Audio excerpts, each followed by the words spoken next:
When you hear concerto and Alkan in the same sentence, it is usually in reference to his colossal concerto for solo piano, numbers 8, 9, and 10 from his 12 etudes in all the minor keys, opus 39. However, there are four actual concerto-style works by Alkan, all from the early part of his career. Alkan also composed solo piano versions of all four of these pieces. Now, only one of these concertos actually utilizes a full orchestra, and that is the Concerto da Camera in A minor, opus 10, number 1. This piece is in three distinct but connected movements and takes approximately 15 minutes to perform. One is immediately reminded of Chopin's recently composed Piano Concerto No. 1 in E minor, or rather, sort of an abridged or highlights kind of work in the same vein. While it is all quite nice, I kinda wish it were longer, and that Alkan had further developed each section, such as making the first movement a full sonata allegro form instead of only an exposition. But perhaps he wasn't comfortable with sonata form yet. Alkan composed the A minor concertino when he was only 18 years old, and unless there are lost works that we don't know of, his earliest example of utilizing sonata form is with his Grand Duo Concertant, opus 21, for violin and piano around 9 years later, and then not again until his Symphony and Concerto for solo piano, from the aforementioned opus 39 minor key etudes well over a decade later. It's in three separate but connected movements. The first movement is like a short exposition to a sonata form, not the full sonata form, as previously mentioned, and the tutti that ends this exposition slows and it gradually flows into the second movement. And the second movement is slow and pretty, and there's a little bit of drama, but it overall stays slow and pretty. And then we get to the final movement, which is in A major. The entire movement is in major, so we don't just end with the last little section in major or just on a Picardy third, but the entire movement. This is probably my favorite movement of the three. It feels the most fleshed out, the most developed. It's really nice. This piece comes to a very satisfying conclusion, and that's the end of Alkan's first actual piano concerto. Alkan uses the same form of the first Concerto da Camera with his second Concerto da Camera, number 2, from opus 10, in C sharp minor. He composed this one 2 years later. It is even shorter, coming in around 8 or so minutes, give or take a bit depending on tempos, and only utilizes strings for the ensemble, no winds, brass, or percussion.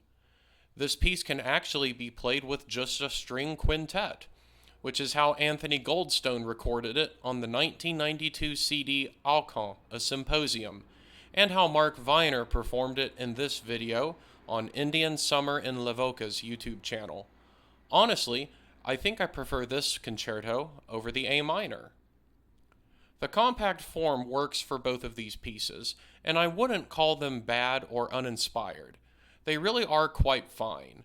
It's just that compact piano concertinos are not really popular, especially compared to the major piano concertos.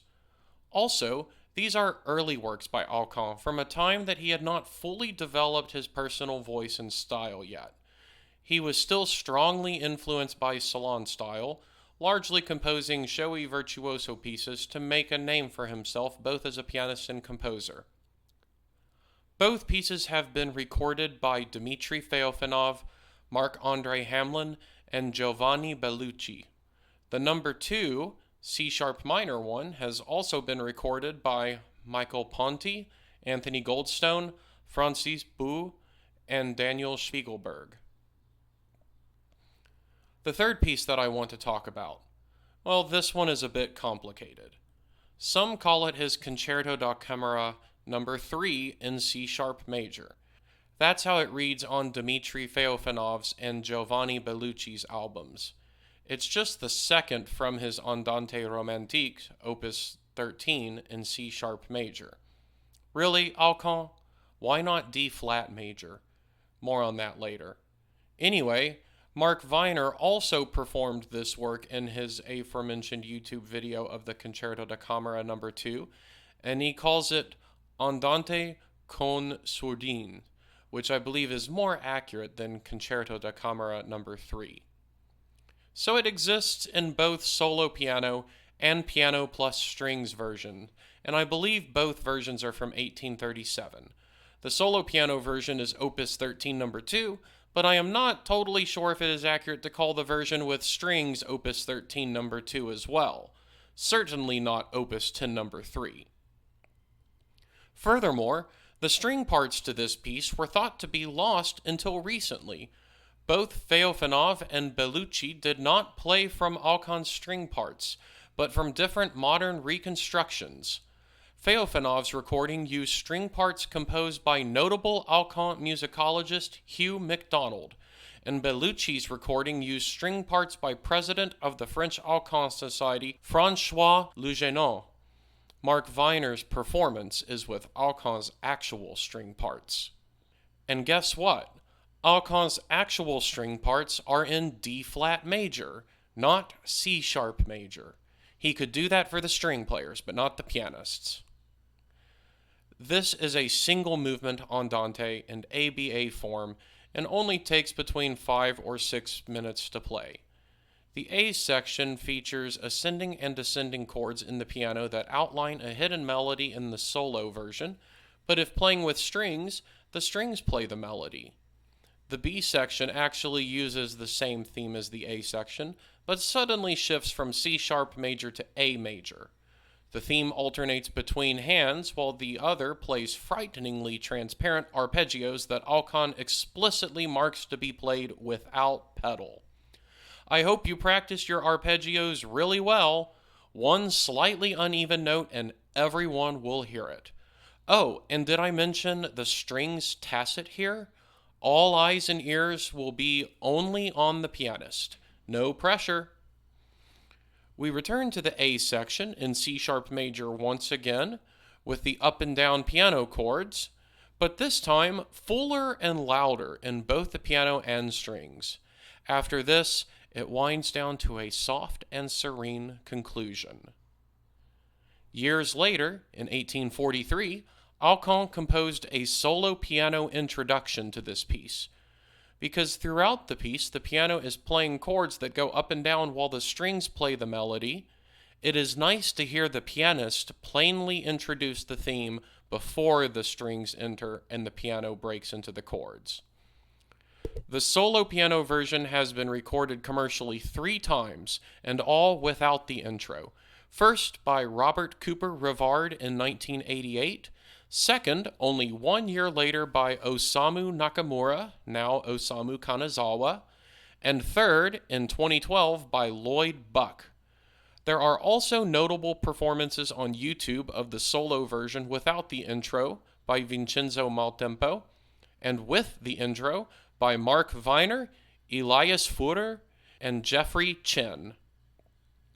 Elias Führer also has a very good performance of the solo piano version of Concerto da Camera No. 2 in C-sharp minor on YouTube. All 3 of these pieces, the ensemble parts are either incomplete or completely missing on IMSLP. 3 recordings of the A minor concerto exist, but you can't find the orchestra score or parts, only the solo piano version. Alkan's string parts to the Andante with strings Opus 13 No. 2 are also missing from IMSLP, even though they have been found, and neither reconstructions are freely available. Concerto da Camera No. 2 is actually on there in both a solo piano and 2-piano version, with one part being the soloist and the other the orchestra reduction, and the string parts are also there, except for the second page of the second violin and the first page of the viola. They are just missing from this upload and are nowhere else to be found online, and that renders the piano and strings version of this piece inaccessible. At least all the string parts in their entirety on IMSLP for the 4th piece that I have not mentioned yet are there. Rondo Brillant, Opus 4. Alkan composed this in 1833, and it is his most rarely played surviving ensemble work. It's interesting that from the get-go, he was quite comfortable composing rondos, along with theme and variations, but not sonata form. There is one commercial recording of this rondo played with strings, and that is on the aforementioned Alkan, a Symposium CD from 1992, played by Christine Stevenson. I also need to note that the string players on this album are credited as the Morhange Ensemble, a reference to Alkan's original last name before, along with his 5 other siblings, taking his father's first name as his last. There is also a video on YouTube of Adam Hostomsky performing it with Quartet Nouveau, but missing the string bass. The string bass just doubles the cello down an octave. Mark Viner recorded the solo piano version on Volume 7 of his complete Alkan series, and Fumekri Himekri uploaded a recording of the solo version onto his YouTube channel. This is the most technically difficult of the ensemble pieces, and the largest single movement form, but it is also harmonically the most basic. Chromaticism was never really Alkan's forte, and that is especially evident here. Still, it is a nice concert introduction and rondo of its era and inspiration. Maybe not quite Saint-Saëns' introduction and rondo capriccioso for violin, but definitely more than worthy of the very few recordings and performances it gets now. This actually gets into another topic I want to discuss in future. How Alkan is usually punished for having a conservative harmonic language and sense of phrasing and structure, and all of this is coupled with his immense virtuoso piano writing, but this exact style is a major part of the violin repertoire. Paganini, Sarasate, Vianovsky, and plenty of others.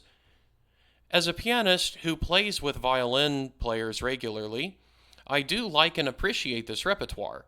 It just seems odd that this style is loved and praised on one instrument, yet shunned and disparaged on another.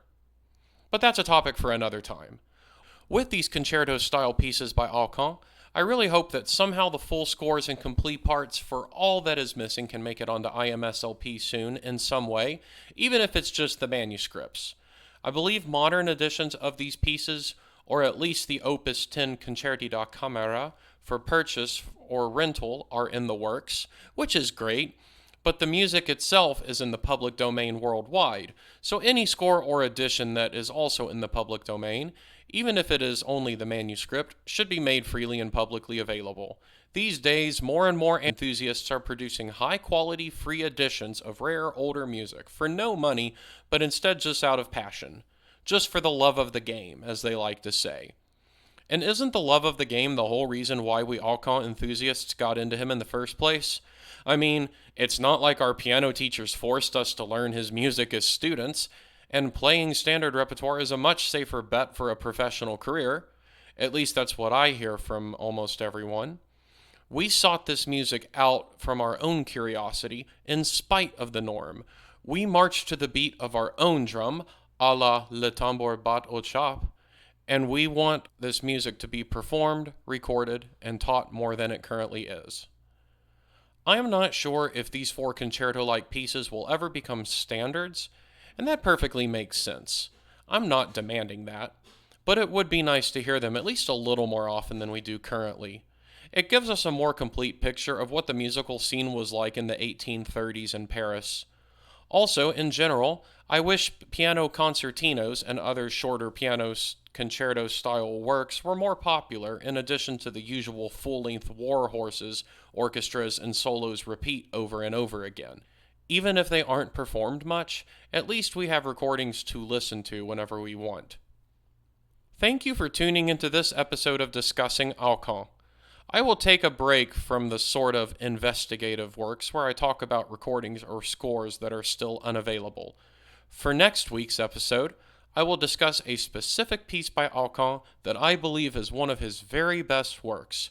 I hope you will join me for that, as it looks to be a good one. There will be actual detailed musical analysis. Stay tuned.